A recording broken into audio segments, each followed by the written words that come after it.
Dans cette vidéo, je vais vous expliquer le sens du mythe de Prométhée, qui est le secret de réussite de tous vos projets. Le mythe de Prométhée, Prométhée, celui qui fait des projets, ce mythe explique comment nous devons faire pour réussir tous les projets de notre vie, mais aussi il donne des puissantes explications sur la vie elle-même, sur le monde, sur la conscience, bref, sur une bonne partie de la métaphysique. Sur cette chaîne, il y a 2 vidéos déjà sur Zeus, et on a vu dans ces 2 vidéos comment Zeus, qui représente la conscience chez l'homme, comment cette conscience effleure et devient roi. On a vu comment Zeus devient le maître de l'univers et règne sur la terre et le ciel. C'est-à-dire comment la conscience en l'homme devient le véritable maître à la fois de notre mental et de notre corps. Alors, une fois la conscience établie chez l'homme, la prochaine étape est sa manifestation dans toutes les dimensions de notre vie, dans nos actions, dans nos pensées, dans nos émotions. Il faut que la conscience se manifeste dans nos comportements à travers l'équilibre et la justice, dans nos émotions à travers l'amour et dans nos projets à travers notre art et notre métier, notre science. Simplement, comment concrètement on peut savoir si nos actions et nos projets sont dictés par la conscience, c'est-à-dire la vérité en fait, et non pas par notre ego, si on n'est pas en train de se fourvoyer, on n'est pas dans les illusions. Sachant que tous les projets qui réussissent, tous nos projets qui génèrent un résultat authentique, tous nos projets qui sont réellement utiles à nous-mêmes et aux autres, eh bien tous ces projets sont forcément dictés par la conscience. À l'inverse, tous les projets merdiques, tous nos échecs, tous les tonneaux percés qu'on n'arrête pas de remplir, tous nos malheurs sont forcément initiés par notre ego. Un exemple très simple. Si vous créez une entreprise juste pour gagner de l'argent, il y a de bonnes chances que vous cassiez la gueule. Ou alors ça va tourner en rond. Mais si vous créez une entreprise pour répondre à un vrai problème objectif, eh bien là ça peut marcher. Autre exemple, la vie de couple. Imaginez, alors là je vous donne juste une image, imaginez l'image de votre tête et celle de votre conjoint ou conjointe. Si votre vie de couple consiste à ce que ces 2 têtes, vous voyez l'image de ces 2 têtes, si votre vie de couple consiste à ce que ces 2 têtes se regardent mutuellement face à face, eh bien ça sera une vie de couple de merde. Puisqu'il va s'agir en fait de 2 égos qui cherchent des réponses à leurs besoins. C'est-à-dire que vous allez aimer votre partenaire dans la mesure où votre partenaire peut vous rendre heureux.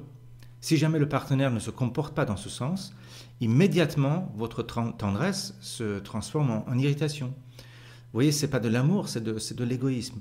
Par contre, imaginez toujours l'image de votre tête et celle de votre moitié. Si les 2 têtes regardent toutes les 2 dans la même direction, si les 2 ne se scrutent pas en face à face mais sont tournés dans une direction commune, alors vous allez connaître l'amour. Les couples qui fonctionnent sont tournés vers un projet commun. C'est comme ça que ça marche. Seulement voilà, on ne sait pas toujours si nos projets sont authentiques. On ne sait pas quelle est la part d'illusion et de mensonge là-dedans. Pourquoi ? Parce que l'être humain, c'est un animal qui a la spécialité de se raconter des conneries. Parce que l'être humain fait partie des animaux qui utilisent la ruse, le camouflage et la simulation pour survivre. On est un peu comme des caméléons ou les renards. Et bien entendu, on fait tout ça inconsciemment. C'est vraiment quelque chose d'animal. Il y a un exemple très parlant pour illustrer ça. C'est le syndrome de Stockholm. Je ne sais pas si vous avez déjà entendu parler de ce syndrome. C'est quoi le syndrome de Stockholm ? Ça s'est passé en Suède pendant une prise d'otage. Une fille qui était prise en otage est devenue folle amoureuse de son ravisseur. Si bien que, après l'arrestation du ravisseur, elle est allée se battre pour le disculper. Qu'est-ce que ça veut dire psychiquement ? Ça veut dire que notre instinct de survie, ou ce qu'on appelle l'ego, c'est la même chose. Cet instinct de survie peut nous faire croire n'importe quoi, peut nous pousser à faire n'importe quoi, pourvu que ce n'importe quoi nous aide à survivre. Seulement voilà, vous voyez, ce mécanisme marche très bien quand il y a un danger physique. Ça marche par contre beaucoup moins quand vous voulez monter un projet, quand vous voulez monter une entreprise, quand vous voulez vous marier, quand vous voulez prendre de grandes décisions, choisir vos études, etc. Pourquoi ? Parce qu'il faut faire ses choix en fonction de la réalité objective. Et nos projets fonctionnent uniquement quand ils répondent à un contexte vrai et non aux conneries que l'on se raconte à soi-même. C'est ça le sens du mythe de Prométhée et que je vais vous détailler, je vais vous raconter tout ça dans le détail. Alors c'est quoi Prométhée ? Prométhée ça veut dire quoi ? Prométhée c'est celui qui réfléchit avant d'agir. Prométhée, c'est celui qui fait des projets, qui est prévoyant. À l'inverse, il a un frère qui s'appelle Épiméthée. Ça veut dire celui qui réfléchit après le coup. Pro comme prologue, épi comme épilogue. Donc en fait, ce sont deux frères. Alors, avant d'attaquer l'histoire de Prométhée, il faut finir celle de Zeus que j'avais commencé dans les 2 vidéos précédentes parce que ces 2 histoires sont très liées. Alors pour ceux qui n'ont pas vu ces 2 vidéos, je vous conseille vraiment d'aller jeter un petit coup d'œil aux 2 vidéos qui parlent de Zeus sur cette chaîne pour mieux comprendre le sens de cette histoire de Prométhée dans votre propre vie. Hein. C'est une histoire pratique. Alors, comme je disais en introduction, Zeus, qui représente la conscience en l'homme, Zeus, une fois devenu le maître de l'univers, il va commencer à agencer cet univers et à l'ordonner. C'est-à-dire que la conscience en nous, une fois que la conscience prend la maîtrise, ça va fonctionner selon un ordre, un mécanisme. Et c'est ce mécanisme qu'il faut comprendre pour savoir si nos projets sont bien en alignement, sont dans l'ordre des choses ou pas. Alors, quel est l'ordre que Zeus va installer? Pour installer son ordre, Zeus, c'est-à-dire la conscience dans l'homme, doit pénétrer toutes les dimensions de notre être. Et c'est pour ça que Zeus va littéralement faire plein de conquêtes amoureuses pour faire des petits, c'est-à-dire qu'il va pénétrer des figures féminines pour engendrer des choses nouvelles. Les figures féminines dans les mythes ou dans les religions représentent très souvent les dimensions humaines, comme le mental, comme les émotions, comme le corps. Alors, la première femme à y passer s'appelle Métis, qui est la déesse de la ruse et de la prudence. C'est par les conseils de Métis que Zeus a pu vaincre les titans et les géants. Regardez la vidéo sur Zeus, on raconte cette histoire dans le détail. C'est donc Métis, c'est-à-dire la prudence et la ruse, qui permet à la conscience, c'est-à-dire à Zeus, de prendre le pas sur les titans qui symbolisent l'ego et sur les géants qui symbolisent les pulsions. On va revenir là-dessus. Donc, la conscience va d'abord s'incarner à travers la prudence et la ruse. Alors, ce qui se passe, c'est que dans la mythologie, on prévient Zeus que sa femme Métis va donner naissance plus tard à un garçon qui plus tard va détrôner Zeus comme lui-même avait détrôné son père Cronos. Alors, pour éviter ça, dès que Métis tombe enceinte, Zeus lui propose un jeu. Il lui propose un jeu de métamorphose et lui propose de se métamorphoser mieux que pourrait le faire Zeus lui-même. Métis accepte et se lance dans une série de métamorphoses. Elle devient tour à tour lionne, sanglier, flamme, mouche. Alors là, Zeus lui demande si elle est capable de se transformer en une chose encore plus petite qu'une mouche. Et prise au jeu, Métis se transforme en une goutte d'eau. Et aussitôt, Zeus l'avale. Qu'est-ce que ça veut dire tout ça? Ça veut dire que la conscience effleure chez un être humain d'abord en utilisant la ruse. Concrètement, ça veut dire que la conscientisation d'un être humain passe d'abord par de mauvaises raisons, par des ruses. Par exemple, on commence à se lancer dans le spirituel pour être mieux dans sa peau, pour être plus efficace au boulot, pour mieux s'entendre dans son couple, etc. Seulement voilà, le problème c'est que la spiritualisation ne consiste justement pas à être mieux dans sa peau. Ça consiste à tuer son ego. Et croyez-moi, ça va à l'encontre de votre travail, à l'encontre de votre vie de couple ou de votre bien-être. La conscience utilise cette ruse et fait voir des choses qui plaisent à notre ego pour nous embarquer vers la spiritualisation. Seulement voilà, à force de ruser, la conscience peut carrément dévoyer la spiritualisation de l'individu et tuer son esprit. C'est ça le fils qui risque de détrôner Zeus.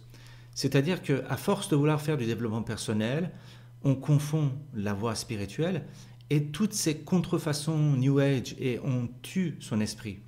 Vous n'avez qu'à regarder sur YouTube, c'est infesté de contrefaçons méditatives, de bouillies New Age, hein. C'est rempli de ça.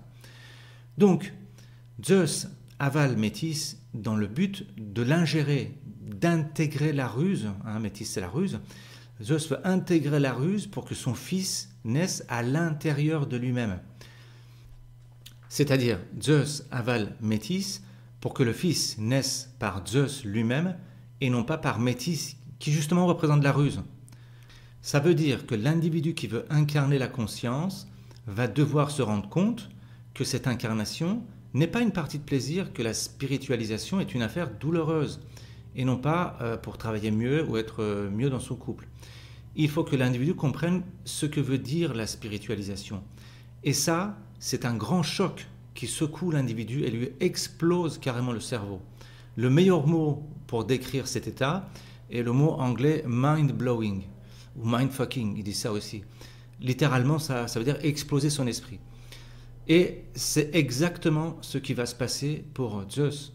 Une fois Métis avalé par Zeus, il est pris d'une violente douleur au crâne et c'est son fils Héphaïstos qui lui fracasse la tête pour que l'enfant puisse naître de sa tête. Cet enfant, c'est qui? C'est Athéna. Et la personne qui fracasse la tête de Zeus, Héphaïstos, est le dieu des forgerons. C'est la chose en nous qui forge, qui donne forme, qui incarne l'esprit. Il y a tout un truc à faire sur le symbole de forgeron, mais je le ferai plus tard. Enfin, en tout cas, pas dans cette vidéo. On trouve ce symbole vraiment partout. Et la fille de Zeus, Athéna, c'est la déesse de la sagesse et de la stratégie militaire. Il y aura une vidéo sur Athéna. C'est pas la déesse de la guerre, comme on le dit habituellement, mais c'est la déesse de la stratégie militaire. Elle représente nos actions qui proviennent de la conscience, notre sagesse. Elle représente une vision. C'est pour ça qu'elle est aussi la déesse des artisans et des artistes. En fait, Athéna, tout simplement, c'est la conscience qui s'incarne dans nos actions. On verra ça plus tard. Alors, Zeus continue ses conquêtes et la prochaine femme sur sa liste est sa propre mère, Rhea, qui est une titanide. C'est la sœur de Cronos, le père de Zeus. Alors là, on n'est pas dans une histoire sordide d'inceste. Je sais que là, il y a à boire et à manger pour les psychanalystes, mais on n'est pas du tout là-dedans. Les titans, c'est-à-dire la mère de Zeus, représentent les différentes facettes de l'ego. Regardez les 2 premières vidéos sur Zeus. Alors, comment ça se passe? Zeus tente de violer Rhea, mais cette dernière se transforme en serpent, et Zeus se transforme à son tour en serpent et viole Rhea. Le serpent, c'est quoi? C'est un animal qui rampe sur terre, c'est notre mental terrestre, qui fonctionne par des images et des formes. C'est-à-dire que la conscience va pénétrer le mental, qui lui a donné naissance, et c'est ça sa mère, en prenant une forme mentale. Zeus devient serpent. Ça veut dire qu'à présent, le mental reçoit la conscience sous forme d'informations, d'images, de formes. Concrètement, ça veut dire que l'individu comprend les choses qu'il ne comprenait pas avant. Il voit des choses qu'il ne voyait pas avant. Il remarque des choses qu'il ne remarquait pas avant. Vous voyez, c'est ça l'ordre que Zeus est en train d'installer dans son royaume. C'est ça l'ordre que la conscience est en train d'installer chez un individu. Prochaine étape dans les mariages de Zeus, c'est une autre titanide du nom de Thémis, qui est la déesse de la justice et de l'équité. Son symbole est la balance. Donc, Zeus, c'est-à-dire la conscience, va aussi s'incarner à travers la balance, c'est-à-dire la justesse de jugement chez un individu unique, ou la justice entre plusieurs individus. C'est ça la balance. Et de leur union vont naître 3 filles qui dirigent le temps, on les appelle les heures, 3 autres filles qui déterminent la destinée de chaque homme, on les appellera les moires. Alors, ce passage est primordial à comprendre et extrêmement profond. Zeus, c'est-à-dire la conscience, et Thémis, c'est-à-dire l'équilibre, la justesse ou la balance, ils vont donner naissance au temps et à la destinée. Ça, c'est très très important à comprendre. Pourquoi? Parce que ça veut dire que l'esprit et la justice président notre vie ici-bas, quelle que soit la vie que l'on mène, quelle que soit notre destinée, quelle que soit la situation dans laquelle on se trouve, même la situation la plus sordide, la plus tragique, la plus détestable, eh bien, au-dessus se trouve la justice divine. C'est ça l'explication de cette allégorie-là. Et cette pensée-là est extrêmement dérangeante. Enfin, les gens ne peuvent pas admettre. On a beaucoup de mal à admettre ce genre de choses. Il faut être très, très, très, très évolué dans son esprit, au niveau spirituel en tout cas, pour arriver à ce niveau de compréhension des choses.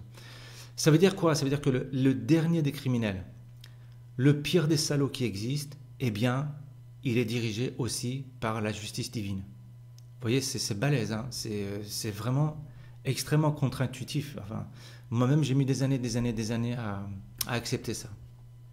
C'est extrêmement violent comme paradigme, mais c'est ça le sens profond en tout cas de ce passage. Ça veut dire que la justice humaine n'a rien à voir avec la justice divine. Hein? C'est-à-dire qu'une situation qui paraît tragique pour nous est une situation tout à fait inévitable pour l'équilibre des choses. Mais ça veut dire qu'on n'a pas en fait de libre arbitre, puisque le fil du destin est tissé par les trois filles qui s'appellent les moires. On va revenir sur la destinée, sur la justice plus tard, hein, quand on va attaquer l'histoire de Prométhée. Vous allez voir, on va revenir dessus d'une manière très concrète. Passons. Zeus, il continue à séduire les femmes. Sa troisième femme sera sa propre sœur, la déesse Héra, la déesse aux bras blancs, c'est-à-dire la déesse aux actions pures. Les bras et les mains symbolisent l'action.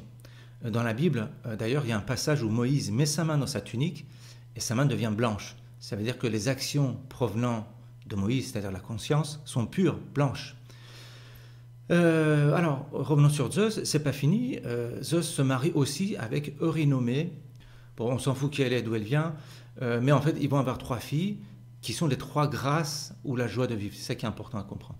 C'est-à-dire que la conscience alliée à Eurynomée, qui veut dire nature, océan, si vous voulez, la conscience alliée à la nature donne la joie de vivre. Plus tard, Zeus se marie avec Mnémosyne, une fille qui s'appelle Mnémosyne, qui veut dire la mémoire. Et tenez-vous bien, la mémoire Mnémosyne va donner 9 filles à Zeus. Ce sont les muses. Les muses symbolisent les arts, c'est-à-dire l'éloquence, la poésie, la musique et les métiers, les sciences. Où, en fait, les muses symbolisent l'incarnation de la conscience dans les arts et la science. Vous voyez ? Ensuite, Zeus tombe amoureux de la déesse de la nuit qui s'appelle Leto. Leurs enfants sont Artémis et Apollon.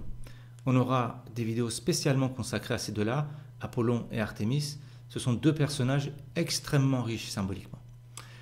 Alors, c'est pas fini. Zeus, il est très très chaud, hein, donc même les femmes mortelles passent à la casserole. Et là, c'est le tour de la fille du roi de Thèbes, qui s'appelle Sémélé. Pour obtenir ses faveurs, Zeus se déguise en prince charmant. Pourquoi ? Parce que cette apparence est la seule supportable aux êtres humains. En effet, les êtres humains ne peuvent pas voir les dieux dans leur aspect réel, sous peine de mourir. C'est ça que raconte la mythologie. Ça veut dire quoi? Ça veut dire que la conscience ne peut pas être appréhendée par le mental de l'homme. D'ailleurs, c'est lorsque le mental se tait, ça veut dire lorsque l'ego meurt, hein, quand les gens meurent dans les mythologies, c'est là où la conscience apparaît. C'est ça qu'on appelle l'éveil ou l'illumination, c'est ça. Bref, Sémélé, fille du roi de Thèbes, se laisse séduire par Zeus et devient enceinte. Mais un jour, elle soupçonne que son mec est en fait, c'est pas un prince charmant, mais c'est Zeus en personne. Et elle insiste pour le voir dans sa vraie nature. Alors Zeus, il cède et reprend son aspect normal, et aussitôt, Sémélé prend feu. Par contre, leur enfant est épargné par le feu, et c'est un garçon qui s'appellera Dionysos. Dionysos, c'est quoi? Dionysos symbolise nos pulsions. Il y aura aussi une vidéo sur Dionysos parce que c'est extrêmement riche, c'est toute une histoire, Dionysos, c'est passionnant, vous allez voir. Voilà à peu près l'ordre du monde conforme à la conscience, conforme à Zeus. Alors vous voyez, tout ça, c'était le décor de Prométhée. Hein. Cette vidéo, elle est longue, hein, donc je n'ai pas pu faire autrement. Et là, une fois le décor posé, on va voir c'est quoi l'histoire de Prométhée. Prométhée est le fils d'un des titans qui s'appelle Japet.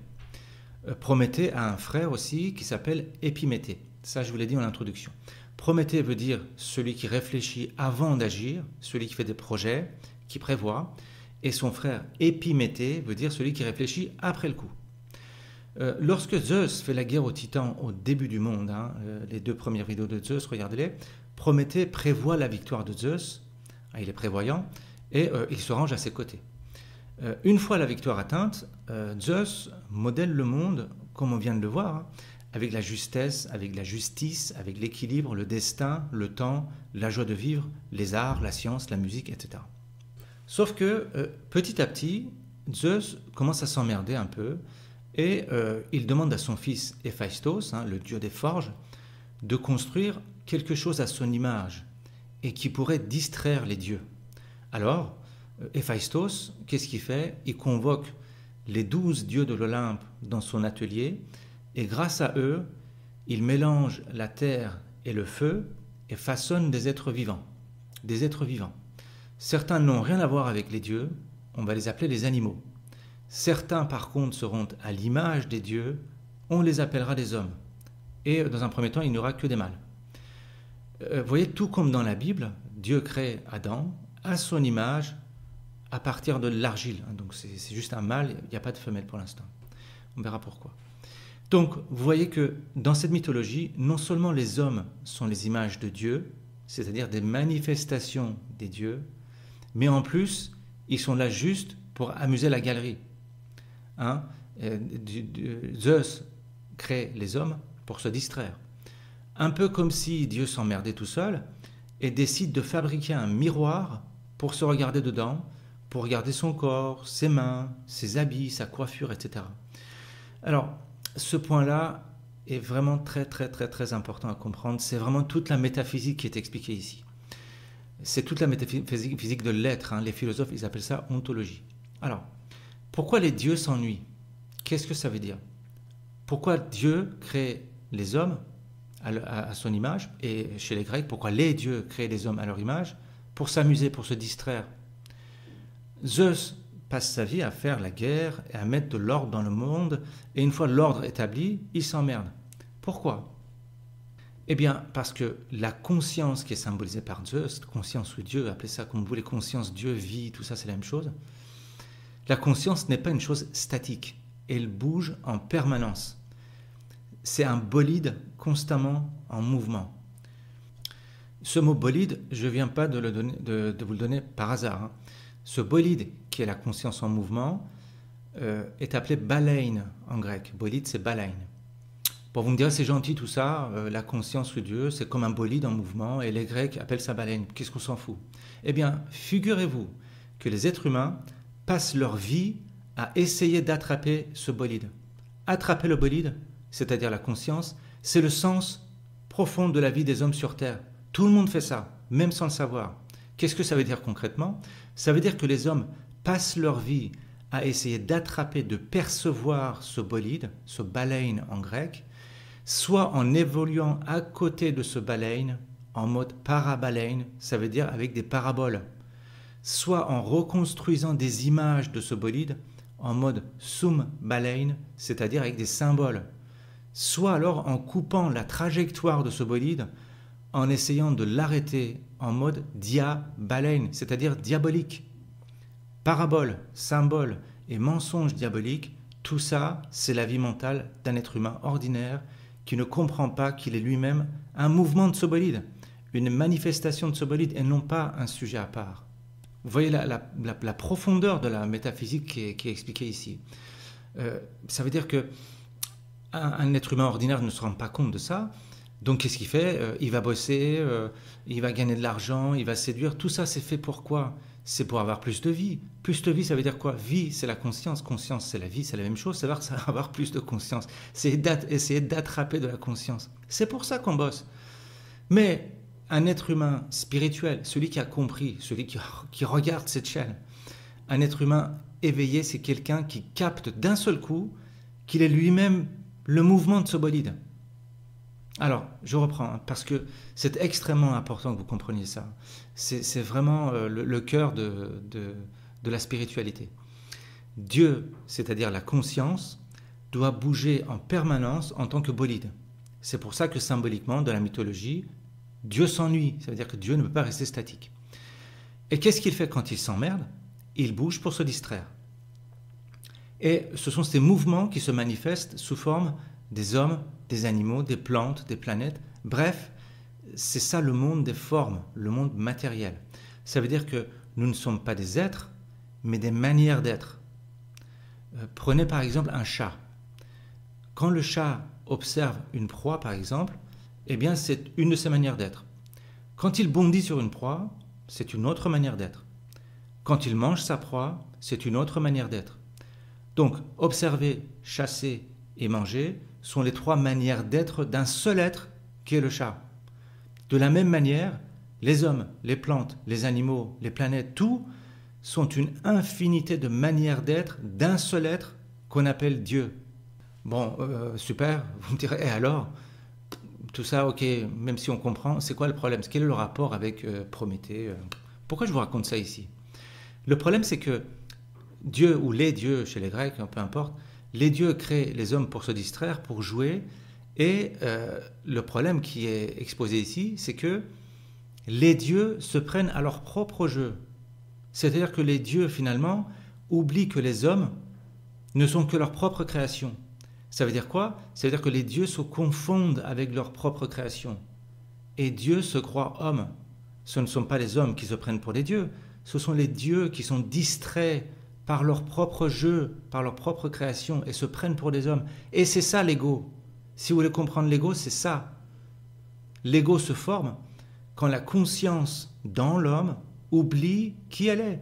Et quand cette conscience s'identifie avec les images du mental, avec les pensées, avec les émotions et les perceptions, ça forme ce qu'on appelle l'ego. C'est ça l'ego. C'est pas nous l'ego. D'ailleurs nous, l'être humain. Moi, le moi, c'est une illusion. Moi, c'est quand la conscience s'identifie avec les images des perceptions. C'est ça le moi. C'est pour ça que dans la mythologie grecque, tout ça c'est qu'un jeu. C'est une distraction, parce que c'est une illusion. Ça veut dire ça le jeu. Chez les hindous par exemple, l'activité créatrice de la divinité est nommée le jeu de Dieu. Ils appellent ça lila, le jeu de Dieu. Donc, les humains sont dans la merde, non pas en tant qu'humains, mais en tant que Dieu qui s'est pris à son propre jeu et se croit humain. Vous voyez, c'est très difficile à comprendre et très profond, et ça va à l'encontre des enseignements religieux et tout ça. Hein. C'est vraiment pas la transcendance, on est dans l'immanence pure, mais c'est ça. Alors, revenons à notre histoire de Prométhée. Donc, on a dit que les dieux créent les hommes et les animaux à partir du feu et de la terre, et Zeus charge le frère de Prométhée, Épiméthée, d'attribuer des qualités aux animaux et aux hommes. Alors, Épiméthée se met à l'œuvre, et il attribue des qualités à ces créatures. Il dote les uns de la force, par exemple. Il dote les autres de la vitesse. Il donne à certains des sabots, à d'autres un cuir épais, etc. Sauf que cet abruti d'Épiméthée oublie les hommes. Il oublie de donner des qualités aux hommes, et du coup, les hommes se retrouvent démunis, nus, vulnérables, sans griffes, sans aucune arme naturelle pour se défendre. Prométhée, le frère d'Épiméthée, qui est plus intelligent, on va dire, demande alors à Zeus d'offrir le feu aux hommes pour qu'ils puissent se protéger des bêtes féroces et pour pouvoir cuire leur nourriture. Zeus accepte, et qu'est-ce qu'il fait? Zeus frappe le sol de sa foudre, et le feu enflamme la cime des arbres. Donc les hommes n'auront plus qu'à grimper sur les arbres pour recueillir le feu. Alors, ce qu'il faut comprendre ici, c'est que le feu est bien évidemment un symbole. On ne parle pas du feu, du vrai feu, hein. C'est un symbole. Le feu symbolise l'action de la conscience. Pourquoi? Parce que le feu, c'est quelque chose qui détruit les formes et les transforme en lumière. C'est ça la conscience, hein. Ça détruit les formes, les pensées, et ça les transforme en lumière, c'est-à-dire en conscience. Donc, c'est pour ça que le feu offert par Zeus se retrouve au sommet des arbres, au sommet des choses qui vont vers le ciel, vers la conscience. Pour recueillir le feu, c'est-à-dire l'action de la conscience, les hommes doivent grimper les arbres. Ça veut dire que pour s'éveiller, les hommes doivent monter en conscience. L'équivalent de ce symbole se trouve par exemple dans la Bible, avec un arbre qui s'appelle le sycomore. Vous en avez peut-être entendu parler. D'ailleurs, il y a un passage dans la Bible, je vais vous raconter très rapidement. C'est dans le Nouveau Testament, c'est l'histoire de Zaché. Zaché le juste. Alors, c'est quoi Zaché? Zaché, c'est le chef des publicains. C'est quoi un publicain? Les publicains, c'est les collecteurs d'impôts pour le compte des Romains. Alors, on interprète ça vulgairement en tant que, oui, c'est des salauds, tout ça, mais en fait, c'est pas du tout ça. La symbolique, c'est quoi? Celui qui collecte de l'argent pour le compte des Romains, c'est un trésorier. C'est celui qui a le sens de la mesure. Seulement, le problème, c'est qu'il utilise son sens de la mesure, c'est-à-dire son intelligence, exclusivement pour le matériel, pour les Romains. C'est les Romains ou les Égyptiens dans l'Ancien Testament représentent la matière, le matériel. Donc Zaché, c'est quelqu'un qui est intelligent, qui a le sens de la mesure, mais le problème c'est qu'il utilise tout ça pour la matière, pour sa vie matérielle, on va dire pour le corps, pour le pognon, tout ça. Mais Zaché signifie aussi le juste, c'est-à-dire celui qui cherche la justice, il veut comprendre la vérité. C'est pour ça que dans la Bible, Zaché, c'est quelqu'un de petite taille, ça veut dire il a un petit ego. Donc, c'est quelqu'un qui veut vraiment connaître Jésus, et quand Jésus vient à Jéricho, alors qu'est-ce qu'il fait Zaché? Pour voir Jésus, c'est-à-dire pour voir la conscience, il monte sur un sycomore pour voir Jésus. Vous voyez, on est dans les mêmes symboliques ici. Et Jésus alors remarque Zaché, ils deviennent potes, et voilà. Alors, passons. Donc, Zeus, je reviens à Zeus et Prométhée, et Zeus accorde le feu aux hommes. Et là, c'est l'âge d'or, hein, c'est le paradis pour les hommes. C'est-à-dire que la vie des hommes est paisible, ils n'ont pas le moindre souci, ils ne sont pas obligés d'aller bosser pour bouffer. Le blé pousse tout seul, il y a à bouffer partout. Bref, c'est le jardin d'Éden. Et d'ailleurs, régulièrement, hommes et Dieu se retrouvent pour de somptueux festins. Et dans ce paradis, quand un homme devient vieux, il s'endort gentiment et le dieu du sommeil, Hypnos, l'emmène vers un endroit calme et verdoyant qui s'appelle les Champs-Élysées. Mais un jour, Zeus, un jour il en a marre de tout ça. Voilà, ça commence encore à l'emmerder. Et il décide de séparer les hommes et les dieux pour constituer une hiérarchie. Il en a marre que les hommes viennent bouffer à la table des dieux. Il décide alors que les dieux seront au-dessus des hommes. Et c'est là que les emmerdes commencent pour les hommes. Regardez bien, Zeus décide de créer une hiérarchie entre les hommes et les dieux. Ça veut dire qu'un jour, la conscience décide de s'éveiller, il décide de se séparer du monde des formes, du monde matériel, du monde des hommes. C'est le début de l'éveil. Alors, Zeus organise un grand banquet, il ordonne qu'un grand bœuf soit sacrifié et débité en deux. Et il ordonne que la plus belle part revienne aux dieux, puisqu'ils sont au-dessus des hommes, et l'autre part sera donnée aux hommes. Et c'est Prométhée qui est chargé d'organiser le sacrifice et la répartition des parts. Donc Zeus décide que la plus belle part revienne aux dieux. Ça veut dire que la conscience décide que la plus grande partie de notre attention se tourne vers elle. Mais Prométhée n'apprécie pas ces nouvelles règles et n'accepte pas cette hiérarchie entre les hommes et les dieux. Prométhée, c'est un titan, il ne faut pas oublier. Et si vous regardez la première vidéo sur Zeus sur notre chaîne, on explique que les titans représentent les différentes facettes de l'ego. C'est pour ça que son frère Épiméthée est chargé de donner des attributs aux animaux et aux hommes. C'est le mental qui met des étiquettes sur les choses. Dans la Bible, Dieu demande à Adam de donner des noms aux créatures. Voilà, vous voyez, on est dans les mêmes schémas. Et Prométhée, c'est-à-dire que l'ego, bien évidemment, n'apprécie pas que l'attention se tourne vers les dieux. Hein, c'est ça la plus belle part, l'attention vers les dieux. Pourquoi? Parce que l'ego est fait pour survivre dans le monde matériel.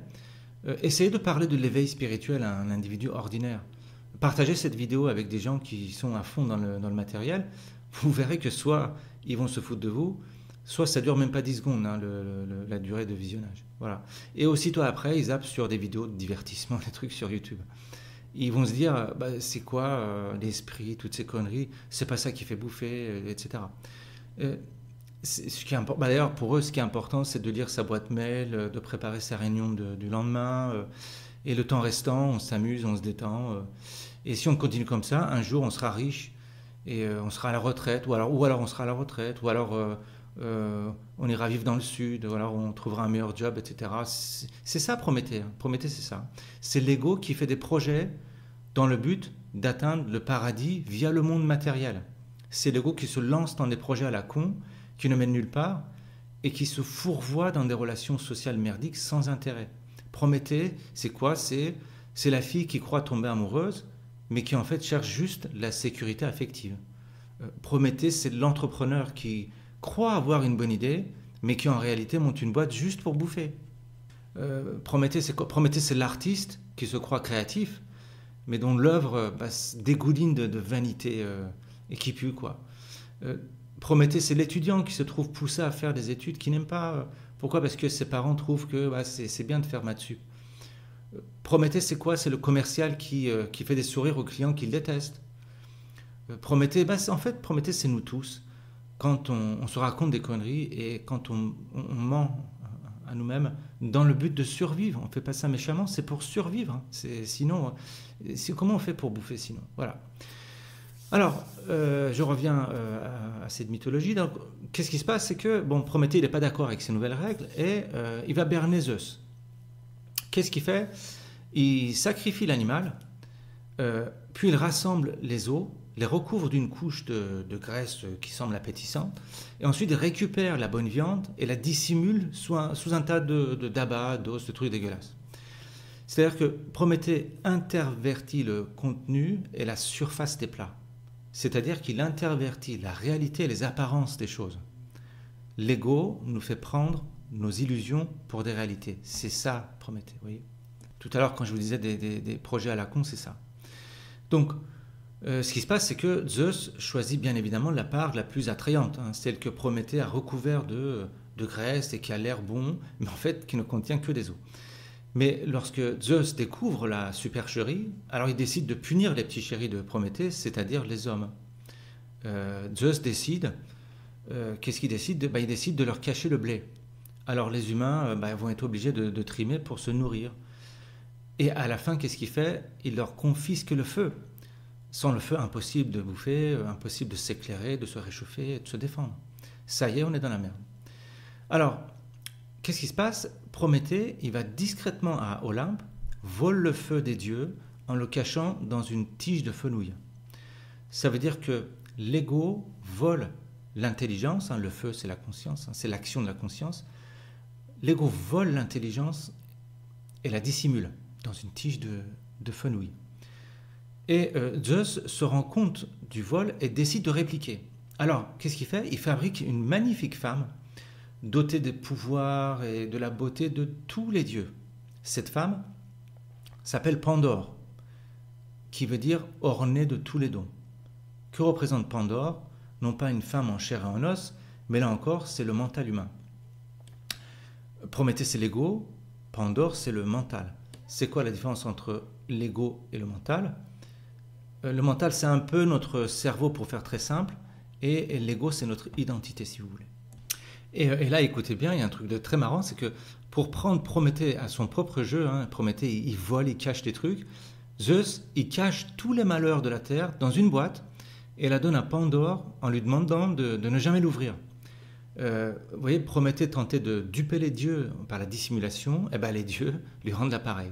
Donc ce qui se passe, c'est que Pandore va se marier, non pas à Prométhée, mais à son frère Épiméthée, hein, c'est celui qui réfléchit après coup, hein, il est un peu con.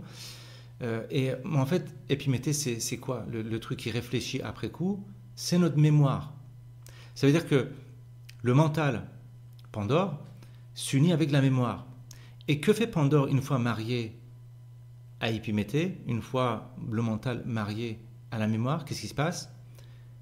Le mental ouvre la boîte de Pandore, qui contient tous les mots de la Terre, mais des mots invisibles et cachés. Les mots que contiennent cette boîte sont des mots invisibles aux êtres humains. La boîte de Pandore renferme les mots cachés. Qu'est-ce que ça veut dire? Ça veut dire que les mots qui se retrouvent dans notre mémoire sont désormais cachés. C'est ça l'inconscient. Ce sont toutes nos souffrances, en fait, qui sont stockées d'une manière inconsciente dans notre mémoire, et voilà le châtiment des hommes. C'est comme ça que Zeus châtie les humains. Et après, c'est le tour de Prométhée d'en prendre plein la gueule. Qu'est-ce qui se passe? C'est que Zeus le fait enchaîner quelque part sur le mont Caucase, en Asie, quelque part à côté de la mer Caspienne par là. Alors, il faut savoir que pour les Grecs de l'époque, l'Asie, hein, dans ce coin-là, c'est un peu les barbares, mais c'est aussi la superpuissance. C'est là où se trouvent les Perses et les autres armées puissantes de l'époque. Il y avait des empires qui venaient de là. En gros, c'est un peu l'Amérique d'aujourd'hui vue par les Européens. C'est une région d'une mentalité un peu primaire, si vous voulez. C'est un peu des bœufs, mais qui sont dominants. C'est des hyperpuissants. Voilà.